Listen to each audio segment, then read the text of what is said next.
దాని తర్వాత నేను పరిశీలిస్తే ఆయన్ను అడ్డుకునింది గర్భగుడిలో కాదు. నిజానికి ఆయనకి స్వాగతం పలికారు టెంపుల్ వాళ్ళు. ఈ టెంపుల్ ఎక్కడంటే ఆండాల్ టెంపుల్ అంటారు. విరుదానగర్ అని శ్రీవల్లిపుత్తూరు దాంట్లో ఆండాల్ టెంపుల్ వెరీ పాపులర్. ఆ టెంపుల్లో 3 రకాల దేవుళ్ళు ఉంటారు. ఒకరు ఆండాల్ రంగమన్నార్, తర్వాత గరుడేశ్వర్, తర్వాత మూలవర్. ఈ ముగ్గురు గాడ్స్ ఉంటారన్నమాట. ఆయన యాక్చువల్గా ఆయన ఎందుకు వెళ్ళాడు అంటే దివ్య పసురంగల్ అని ఒక మ్యూజిక్ ఆల్బమ్ ఉంది. ఆ ఆల్బమ్ బేస్ చేసుకొని అక్కడ నాట్యాంజలి కార్యక్రమాన్ని ఆ టెంపుల్లో ప్లాన్ చేశారన్నమాట. సో దానికి ఈయన్ని గెస్ట్గా పిలిస్తే ఈయన వెళ్ళారు. సో ఈయనకి మొత్తం ప్రోటోకాల్ ప్రకారం ఆయనకి స్వాగతాలు పలికి అన్ని చోట్ల ప్రదక్షిణాలు అన్నీ చేసుకున్నారు ఆయన. కానీ ఆయన్ను అర్ధ మండపం అంటారు. మామూలుగా గుళ్ళో మండపాలు ఉంటాయి. అర్ధ మండపం, మండపం, మహామండపం, ఆస్థాన మండపం, కళ్యాణ మండపం, నంది మండపం, రంగమండపం, ఇలాగా మండపాలు ఉంటాయి. అవి కాకుండా అంతరాలం, గర్భగృహం, ప్రదక్షిణ, జగతి ఇలాంటి ప్లేసెస్ కూడా గుళ్ళో ఉంటాయి. ఈ అర్ధ మండపం అనేది గర్భగుడికి మెయిన్ దీనికి మధ్యలో ఉంటుంది. సో ఈ మండపంలోకి అక్కడ జియర్ బ్యాచ్ కూడా వచ్చారు. జియర్ అంటే అక్కడ ఆండాల్ జియర్ మట్ అనేది కూడా ఉంటుంది అనమాట. దానికి సంబంధించిన శటగోప రామానుజ జియరు, తర్వాత త్రిదండి శ్రీమన్నారాయణ రామానుజ చిన్నజియర్, వీళ్ళందరూ కూడా వీళ్ళ వెనక ఈయన కూడా వెళ్తున్నాడు. అర్ధ మండపంలోకి వెళ్ళబోతుంటే ఈయన ఆపేసి ఈయన వెనక పంపించారు, వాళ్ళని మాత్రం అలో చేశారు. ఇది ఈ వీడియో బయటకు వచ్చింది. దాంతో ఇళయరాజాకి అవమానం జరిగింది. ఒక దళితుడు కాబట్టి ఇలాగా చేశారు అని చెప్పి దేశవ్యాప్తంగా కూడా మీడియా అంతా రాయడం మొదలుపెట్టింది. దాన్ని ఇళయరాజా ఎక్స్లో ట్వీట్ చేశాడు, ఖండించాడు. ఆయన నేను నా ఆత్మగౌరవాన్ని ఎట్టి పరిస్థితుల్లో ఎక్కడ కూడా తాకట్టు పెట్టుకునే ప్రసక్తే లేదు. సో నన్ను ఉపయోగించుకొని లేనిపోని వదంతులు వ్యాపింపజేస్తున్నారు. ఇవన్నీ అబద్ధం, నాకు ఏ రకమైన అవమానం ఎక్కడ జరగలేదు అని ఆయన చెప్పాడు. అట్లాగే ఆ టెంపుల్ ట్రస్టీ బోర్డు కూడా ప్రకటించింది. ఇదేంటంటే అర్ధ మండపంలో మేము ఎవరిని కూడా అనుమతించము. ఓన్లీ జియరు, పురోహితులు, అంటే అక్కడ అర్చకులు, టెంపుల్ స్టాఫ్, వీళ్ళు తప్ప మిగతా వాళ్ళు ఎవరైనా వాళ్ళు ఏ కులం మతం అనేది మేము చూడము.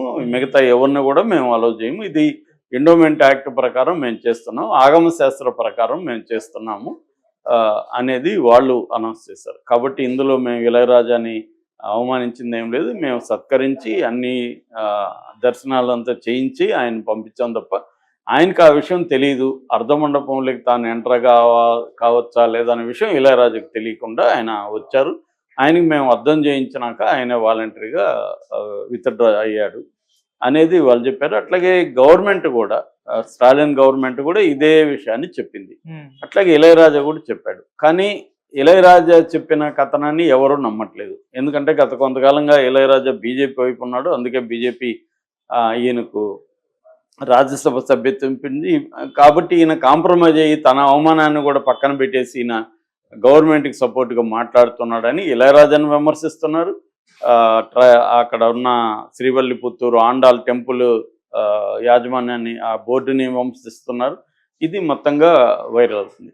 అయితే మనం ఓవరాల్ ఇష్యూ చూసుకున్నప్పుడు ఆగమ శాస్త్ర ప్రకారం మేము ఇది చేస్తామని చెప్తున్నారు. మామూలుగా ఆగమ శాస్త్రము అనేది మనకి ఆగమాలు అంటారు. ఈ దాదాపు 3 ఆగమాలు ఉంటాయి బేసిక్గా. శైవ ఆగమం, వైష్ణవ ఆగమం, శాక్త ఆగమం అంటారు. ఈ ఆగమాల్లో మళ్ళీ జ్ఞానపదం, యోగపదం, క్రియాపదం, చర్యాపదం అని 4 రకాలు ఉంటాయి. ఈ జ్ఞానపదంలో ఏంటంటే ఆధ్యాత్మిక విషయాలు కావచ్చు, వేదాంతం కావచ్చు, ఉపనిషత్తులు కావచ్చు, ఇవన్నీ కూడా జ్ఞానపద ఆగమాల్లో డిస్కస్ చేస్తారు. యోగ పదం ఏమో ఫిజికల్ ఎక్సర్సైజులు, యోగా, ఇటువంటి వాటిని యోగ పదం అంటారు. క్రియాపదం అనేది టెంపుల్ నిర్మాణం ఎలా ఉండాలి, ఆ టెంపుల్లో ప్రధానంగా 3 రకాలు ఉంటాయి. స్థలము, తీర్థము, మూర్తి. అంటే ఎటువంటి స్థలంలో టెంపుల్ ఉండాలి, దాంట్లో ట్యాంక్ అంటారు, వాటర్ ట్యాంకు, అది ఎక్కడ ఉండాలి. మూర్తి అంటే దాని విగ్రహం. సో ఇవన్నీ ఎలా ఉండాలి, గోపురం ఎలా ఉండాలి, ఈ స్ట్రక్చర్, వీటి గురించి మాట్లాడేదేమో క్రియా పదం ఆగమం అన్నమాట. లాస్ట్లో చర్యాపద ఆగమం. చర్యాపద ఆగమం అంటే పూజా పద్ధతులు ఎలా ఉండాలి, నిష్ఠ ఎలా ఉంటుంది, ఎవరు రావచ్చు, ఎక్కడికి రావచ్చు, ఏ ప్లేస్ ఎలా ఉండాలి, ఇవన్నీ చెప్పేది చర్యాపద ఆగమం. సో ఈ ఆగమ శాస్త్రాల బేస్ చేసుకొని మన హిందూ టెంపుల్స్ అనేవి ఉంటాయి. దానికి కొన్ని రూల్స్ అవన్నీ ఉంటాయి అన్నమాట. అయితే ఎక్కడ కూడా దీంట్లో దళితుల్ని అలో చేయొద్దనేసి ఆగమ శాస్త్రాల్లో లేవు. కానీ దళితులైనా కాకపోయినా కొన్ని ప్లేసెస్కి సంబంధించి కొంతమందిని, అంటే హిందూ మఠాధిపతులు కావచ్చు, అర్చకులు కావచ్చు, వాళ్ళకు మాత్రమే ప్రవేశం ఉంటుంది. ఇతరులకు, సామాన్య ప్రజలకు ప్రవేశం ఉండదనేది వాళ్ళు చెప్తున్నారు. ఓకే. అయితే తమిళనాడు హిస్టరీ కానీ మనం తీసుకుంటే 1970s ప్రాంతంలోనే పెరియార్ అనే ఈవి రామస్వామి నాయకర్ బ్రాహ్మణులే ఎందుకు అర్చకులుగా ఉండాలి, పూజారులుగా ఉండాలి, నాన్ బ్రాహ్మిన్స్ కూడా ఉండొచ్చు కదా, నాన్ బ్రాహ్మణ ఉద్యమం అనేది మనకి తమిళనాడులో చాలా బలంగా ఉంది. ఆ టైంలో కరుణానిధి 1971లో కరుణానిధి ముఖ్యమంత్రిగా ఉన్నప్పుడు Tamil Nadu Hindu religious and charitable endowments యాక్ట్కి ఒక సవరణ తీసుకొచ్చారు.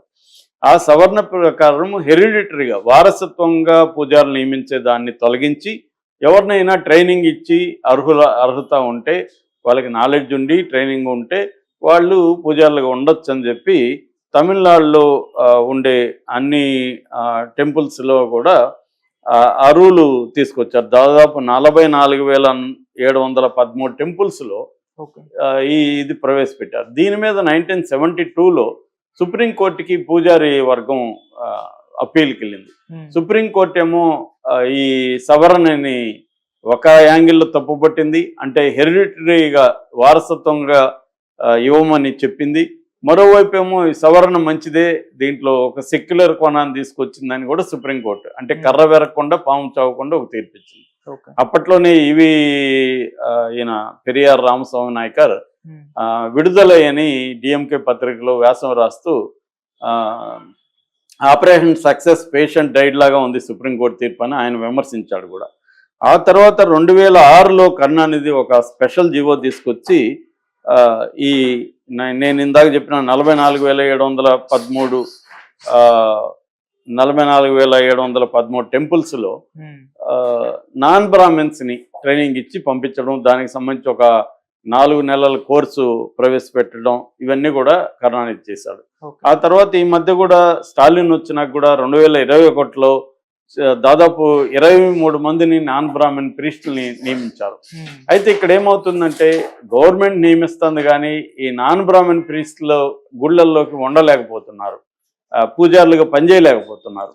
దీనికి ఒక రీసెంట్గా ఒక ఎగ్జాంపుల్ ఏమైందంటే కన్నబిరాన్ అనే ఒక నాన్ బ్రాహ్మణ్ దళితుని నియమిస్తే ఎక్కడ సేతునారాయణ పెరుమాళ్ టెంపుల్, శ్రీవల్లిపుత్తురే ఇది కూడా, సేతునారాయణ టెంపుల్లో నియమిస్తే అక్కడున్న పూజారులు ఇతను అవమానించడం మొదలుపెట్టారు. దాంతో అతను చాలా బాధపడి ఎంతో వేదనకు గురయ్యి నన్ను రోజు అవమానిస్తున్నారు, నేను మా కుటుంబం అవమానాలు పాలవుతున్నాం, అందుకని నేను రిజైన్ ఇచ్చేస్తానని రిజైన్ ఇచ్చాడు. అప్పుడు